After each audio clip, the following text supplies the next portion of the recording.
హిందూ పురాణాల ప్రకారం అసలు యజమాని కుబేరుడు. రావణాసురుడు లంకకు మొదటి రాజు కాదు. లంకా నగరం రావణాసురుడికి ఎలా దక్కిందో ఇప్పుడు చూద్దాం.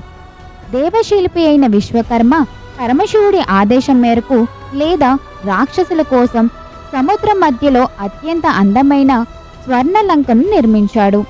బ్రహ్మదేవుని వరం పొందిన కుబేరుడు అంటే పెంపుడు సోదరుడు మొదట లంకను రాజధానిగా చేసుకొని పరిపాలించాడు. ఆయనకు తండ్రి విశ్రవసుడు కూడా సహకరించాడు. పుష్పక విమానం కూడా మొదట కుబేరుడి వద్దే ఉండేది. రావణాసురుడు ఘోర తపస్సు చేసి బ్రహ్మ నుండి అపారమైన వరాలు పొందిన తర్వాత తన తల్లి కైకసి మాట మేరకు తన అన్న అయిన కుబేరుడిపై దండెత్తాడు. కుబేరుడిని బెదిరించి లంక నుండి తారుమారేలా చేసి బలవంతంగా లంకా నగరాన్ని మరియు పుష్పక విమానాన్ని స్వాధీనం చేసుకున్నాడు. ఆ తర్వాత కుబేరుడు ఉత్తర దిక్కుకు వెళ్లి హిమాలయ ప్రాంతంలోని అలకాపురిని తన కొత్త రాజధానిగా నిర్మించుకొని ధనాధిపతిగా అక్కడ స్థిరపడ్డాడు. కాబట్టి లంకసులు హక్కుదారుడు కుబేరుడే.